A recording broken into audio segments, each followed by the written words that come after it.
The wall of silence has now been broken, and victims are coming forward. Our team has had at this point more than 3,285 individuals contact us, with people claiming to have been victimized by Sean Combs. The courtroom went from quiet to straight chaos the second Diddy's own daughters took the stand, and nobody was ready for how fast things spiraled out of control. Cameras weren't allowed inside, but every reporter in that building said the energy shifted instantly, like the air got heavy and people stopped breathing. These weren't rumors from strangers or bitter ex-business partners. This was family, grown daughters speaking as adults, looking that room dead in the eye and telling stories that cracked the image wide open. Folks expected some soft statements, maybe a little sympathy play, but nah, this hit different. They spoke calm, direct, and unshaken, laying out moments from their past that painted a picture nobody wanted to see. The judge had to remind the room to stay quiet more than once because gasps kept breaking out every few seconds. Diddy reportedly started pacing, whispering to his lawyers, shaking his head like he couldn't believe what he was hearing. One source said his face went from confident to panicked real quick, like he knew the walls were closing in. The daughters didn't scream or cry, which somehow made it even more chilling. He wasn't kidding when he announced that he plans to file a wave of lawsuits on behalf of 120 alleged sexual assault victims of Sean Combs. He wasn't bluffing. And as he has said, he's not only going after Combs, but corporate entities too. And we reported to you how last week he filed 6 lawsuits, and now he has just filed a bunch more. I'll give you an example. We have one lawsuit now where a woman who claims she was drugged and raped by Combs during a Las Vegas event back in 2014. We have other claims that are more recent, by the way. These allegations are all from 2022. A businessman who claims that Combs sexually assaulted him during a Ciroc party back in 2022. A woman who claims she was drugged and raped by Combs at a house party in Manhattan back in 2022. Another man who claims he was drugged and repeatedly sexually assaulted by Combs and others, including an unnamed celebrity. This at an award show after party in LA back in 2022. But the one we want to focus on right now is a very, very disturbing claim. As if all of these aren't disturbing, but this one is especially heinous because I think the best way to describe this is the very first paragraph of this new lawsuit. It reads, in the complaint, defendant Combs drugged and raped a 13-year-old girl at a house party. Many others were present but did nothing to stop it. Some participated in it. Combs has been allowed for years to conduct himself in this manner without any consequences. He believes he is above the law. He is not. Yeah. Now again, I've said this before, while Combs is currently facing federal criminal charges of racketeering and sex trafficking and transportation to engage in prostitution, none of those criminal charges are related to minors.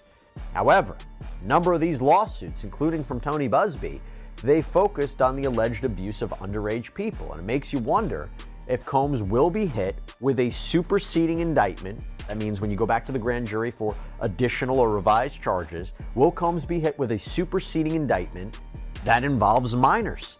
Have to ask the question in light of these allegations.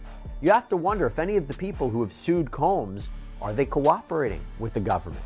You have to wonder if the government really has all the evidence they need to charge him with respect to minors, but maybe they're not doing so yet. Maybe they're keeping it in their back pocket for now. Maybe to push Combs to take a plea. Maybe they're only now getting this information and are authenticating it to bring these claims, to bring new charges. We don't know if their case will ever be about minors. I will tell you one thing. If minors come into the mix, it makes Sean Combs' defense to the federal criminal charges he's facing much more difficult. His defense right now is everything was consensual. When you're dealing with minors, that defense doesn't work anymore. And by the way, as we're talking about high-profile people, as we're talking about unnamed celebrities in these lawsuits, including the one I'm about to get into, remember what Tony Busby told TMZ. He said that a number of high-profile people have even come to him already to settle their claims so they are not named in these lawsuits. It makes you wonder if the people that he mentions in these lawsuits are people who've already settled their claims, so they're not named as defendants, they're not identified.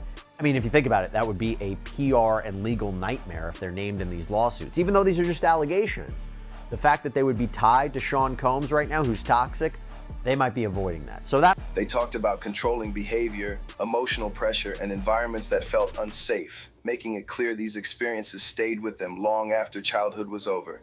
Every sentence landed like a punch, and people in the gallery looked stunned. Prosecutors leaned in hard, knowing this testimony carried serious weight, while the defense looked lost, flipping through papers like they were searching for a miracle.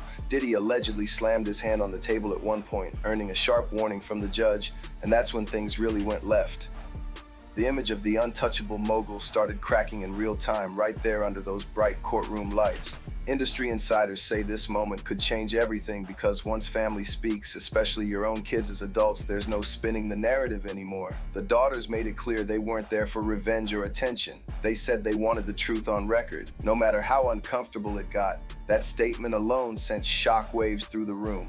Social media started buzzing within minutes as word leaked out, and people outside the courthouse gathered, trying to piece together what was happening inside. Family of Sean Diddy Combs celebrating after learning his long-awaited fate in court. The family staying stoic as they entered Diddy's courthouse July 2nd before departing with smiles and waves after hearing the media mogul's partial victory, not guilty on 3 out of the 5 counts, covering charges for racketeering and sex trafficking. Per NBC News reporters inside the courtroom, Diddy's loved ones were seen celebrating the results of his now winding down legal saga. The Bad Boy Records founder is facing 2 convictions, both surrounding prostitution offenses. NBC News noting Diddy's son Christian King Combs said his dad was feeling great about the verdicts, with Diddy reportedly telling his gathered family, "Thank you.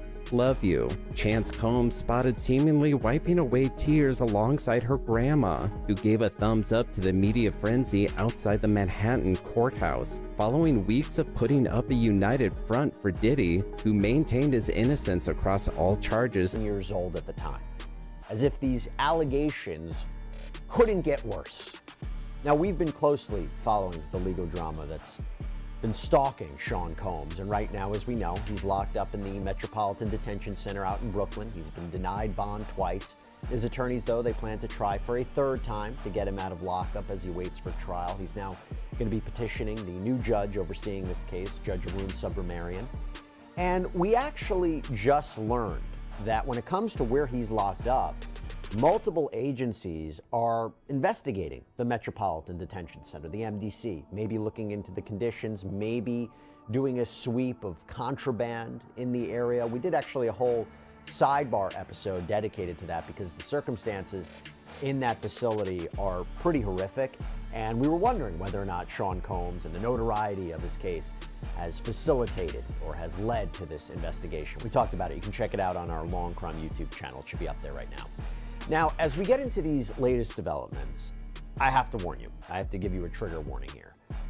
These details are not only unimaginable, but they're horrifying.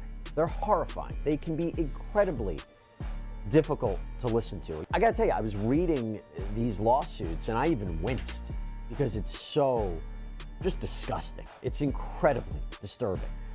But look, this is a legal case now, and it's important to understand what the victims are alleging, the legal basis for their claims, what evidence they may have to support their claims, and the impact that this could have on Sean Combs and, of course, his criminal case. So with that in mind, we're going to talk about it. Now, before we even get into the actual claims of this lawsuit, I have to give you a brief background about where we're at. So a grand jury in the Southern District of New York indicted Sean Combs on federal charges of racketeering conspiracy, sex trafficking, and transportation to engage in prostitution. He was arrested on September 16th. He's been, as I said, behind bars ever since after being denied bail. And prosecutors say that Combs used his money, his influence, to organize what are called freak-offs. These are essentially orgies that involved hiring male sex workers, procuring drugs, and then filming these sex acts.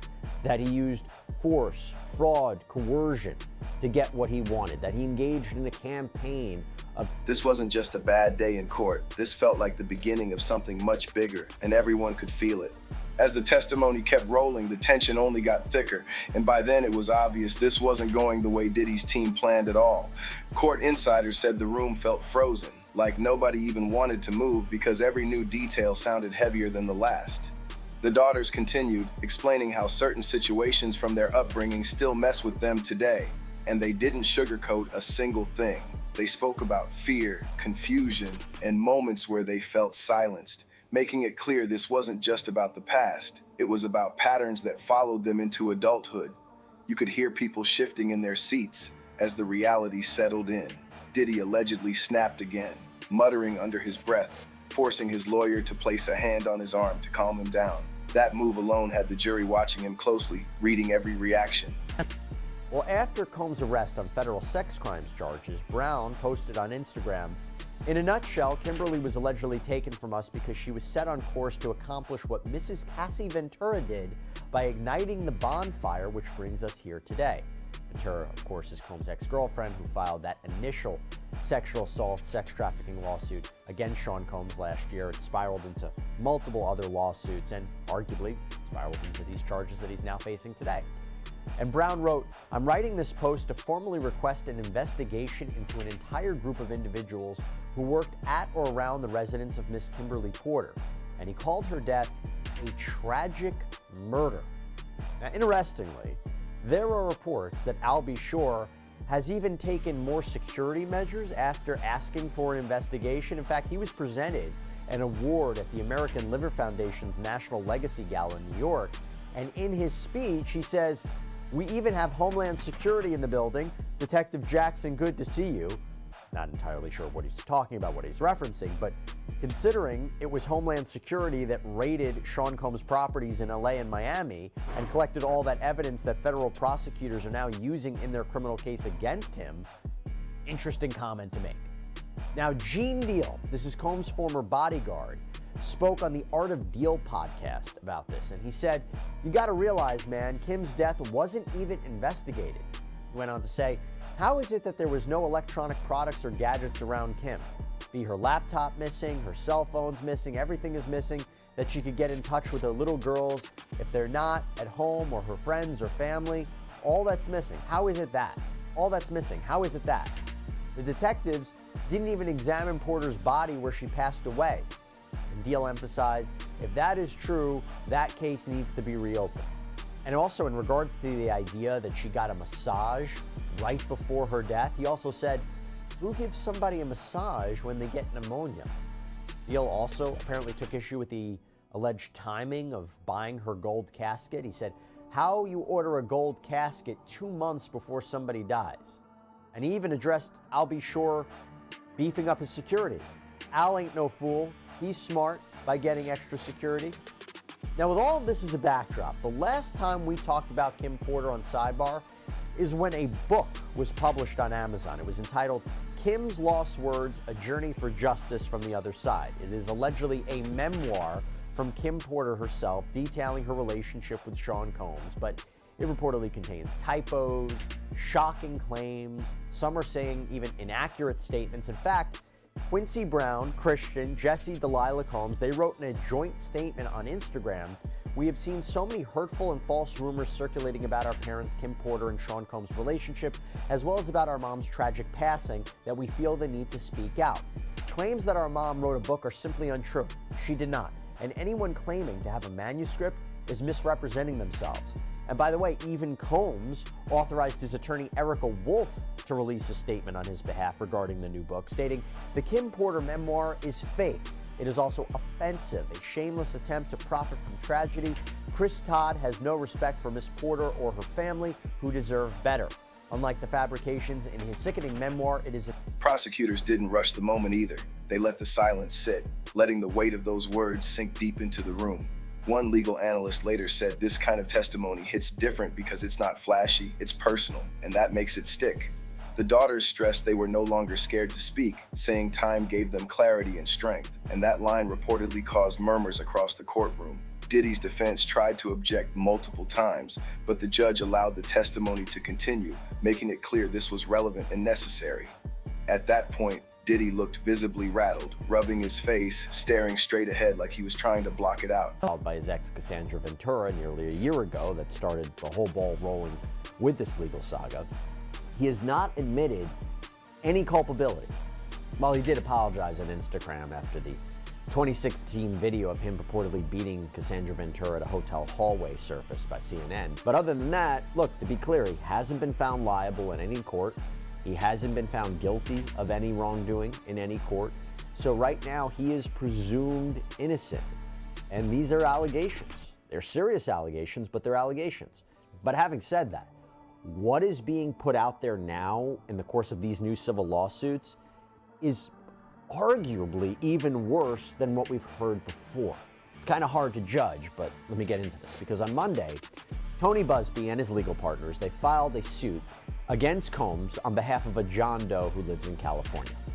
The lawsuit states, this case seeks compensatory and punitive damages for the drugging and sexual assault of a 10-year-old boy when he met defendant Sean Combs for an audition. The conduct described herein is shockingly typical of how Combs conducted himself for many years. And look, that is true. Many of the allegations from Combs' accusers say they were drugged and then they were assaulted, that this is a pattern. And of course, we know when it comes to the federal charges, Combs is accused of using drugs to have people engage in those freak-off sessions. By the way, when we talk about compensatory damages, those are damages to really restore someone to whole where they were before the incident, and punitive damages are a way to punish the defendant.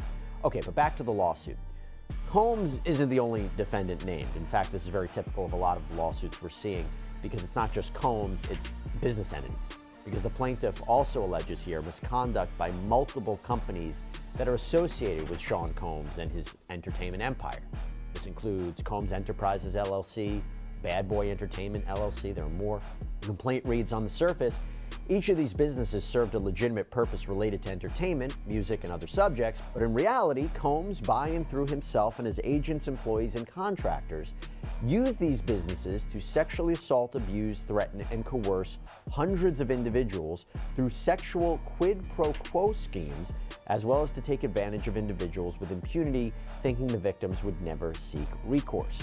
Combs and his agents, employees, and contractors through these Combs businesses would tell victims, this is what it takes to be famous, what are you willing to do to become a star, and perform this sexual act or else, to coerce the victim into performing a non-consensual sexual act for the gratification of Combs and his cohorts. Now again, that is very consistent with the criminal racketeering charge that Combs faces, that he used his businesses to further illegal activities like sex trafficking, forced labor, kidnapping, arson. But let's talk about the specific claims from this John Doe in this lawsuit. Again, trigger warning, very difficult to listen to, but it says, quote, in 2005, plaintiff was a 10-year-old boy interested in becoming an actor and or rapper. Plaintiff lived in the Los Angeles area and used his proximity to the entertainment industry to secure several acting roles and a part in a music video. To help their son's burgeoning career, plaintiff's parents found and hired an industry consultant through an internet ad. The consultant recommended that the family visit New York City to meet with people in the music industry. During the trip, plaintiff's consultant arranged a meeting with defendant. Reporters outside said you could tell something historic was happening just by the way security tightened up and staff started whispering nonstop. When the daughters finally finished, the room stayed silent longer than usual, like nobody knew how to react. Even the judge paused before speaking, which says a lot. Legal experts say this moment could be a turning point. It might be one reason why we see unnamed celebrity 1, unnamed celebrity 2. Anyway, we don't know exactly what's happening, but what we do know is that these allegations are a disturbing pattern regarding children. And I want to break down this lawsuit now. So this lawsuit is filed by Jane Doe, she's unnamed, and this was filed in federal court in the Southern District of New York. That is the same jurisdiction where Combs is being federally prosecuted. And in many ways, the lawsuit mirrors the allegations in the indictment. For example, the complaint reads, quote, for decades, Sean Combs, aka P. Diddy, Puff Daddy, Diddy, PD, Love, abused, molested, raped, assaulted, threatened, and coerced women, minors, and others for sexual gratification to assert dominance and to conceal his abhorrent conduct. He accomplished these acts by and through a criminal enterprise built on his success as a rapper, record producer, and record executive. Again, very similar to the language that was used in the indictment to describe the racketeering conspiracy charge that he faces, that he allegedly operated and controlled this criminal enterprise to carry out various crimes like sex trafficking, forced labor, kidnapping. Those terms are actually both in this complaint and in the indictment. And I'm going to get into the other defendants who are being sued in this lawsuit besides Combs in a second, but I do want to call out a unique aspect to this lawsuit. And in fact, it's a unique aspect not just to this suit, but the other Tony Buzbee lawsuits. They almost use the same beginning language, the same preface, talking about Sean Combs' illegal empire, talking about the, quote, pervasive history of sexual assault and violence.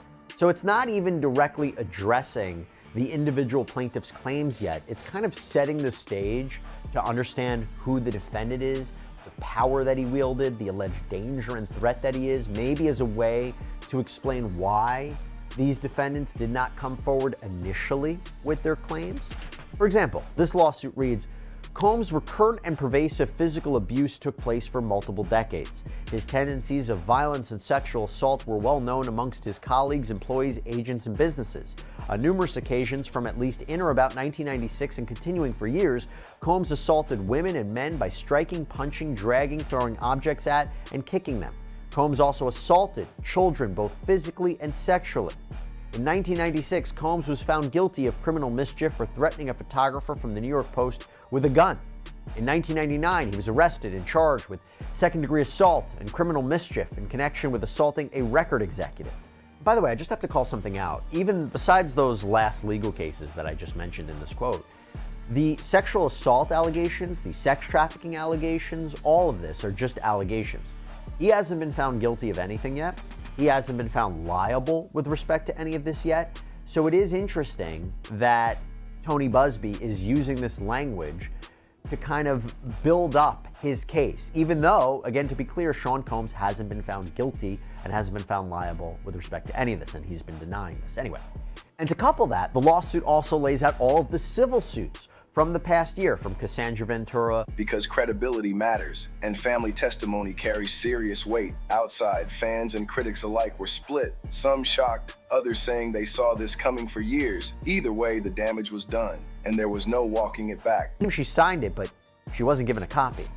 So then she says she goes inside, and she describes the scene inside the house as being filled with many celebrities. There were drinks, there was loud music, there was drug use like marijuana and cocaine. And then this is where she says things took a very dark turn. Quote, plaintiff accepted a drink, a reddish yellow mixture that tasted like orange juice, cranberry juice, and something bitter. After drinking just one drink, plaintiff began to feel woozy and lightheaded, making her need to lie down. And embedded in this complaint is what Jane Doe claims is a photograph of an actual, quote, exemplary container that she says Combs or his associates used to inject GHB into these drinks. The complaint continues, looking for a place to rest, plaintiff entered what she believed to be an empty bedroom so she could lie down for a moment. She did not lock the door. Soon after, Combs, along with a male and female celebrity, entered the room. Combs aggressively approached plaintiff with a crazed look in his eyes, grabbed her, and said, "You are ready to party." Combs then threw plaintiff toward another male celebrity, Celebrity A, again unnamed, who removed plaintiff's clothes as she grew more and more disoriented. Plaintiff was held down by Celebrity A, who raped her while Combs and Celebrity B, a female, watched. After the male celebrity finished, Combs then raped plaintiff while the Celebrity A and Celebrity B watched. Combs attempted to force plaintiff to perform oral sex on him, but she resisted by hitting Combs in the neck. He stopped. Plaintiff grabbed her clothes and shoes and left the bedroom, roaming naked through the house looking for the exit as the party continued. That means there were witnesses to see what happened here. Once outside, plaintiff put her clothes back on and left the scene in the dark. Eventually, plaintiff reached a gas station. A female clerk noticed her distressed and allowed her to use the phone. Plaintiff called her father and admitted that she had lied about her whereabouts and asked him to pick her up. After the assault, plaintiff fell into a deep depression, which continues to affect every facet of her life. Okay, so clearly a very, very disturbing account, but it's on par with the other allegations that we've heard about Combs. parties, alleged drugging, followed by sexual assault. Now, of course, as I said, these are allegations. Of course, Combs will have an opportunity to defend himself. And from a legal point of view, I wonder if his attorneys could argue, well, she claims she was drugged and disoriented. How exactly does she remember all of these details? How does she remember all of this? Is she able to remember all of this 24 years later? And of course, there are obviously a lot of counter responses to that put forward by Jane Doe. But the point is, Combs will probably assert a defense that this did not happen. Now, in the lawsuit, Jane Doe not only sues Sean Combs, but also several Combs businesses, their entities like Daddy's House Recording Studio Inc. and Bad Boy Entertainment. The lawsuit reads, Combs' business enterprise is central to the pervasive acts of sexual assault and abuse committed by him during the last decades. On the surface, each of these businesses served a legitimate purpose. Diddy, leaving the courtroom, reportedly avoided eye contact with everyone, moving fast, surrounded by security, while the world outside waited for answers. This wasn't just another headline. This was a public unraveling happening step by step, and everybody watching knew the story was far from over.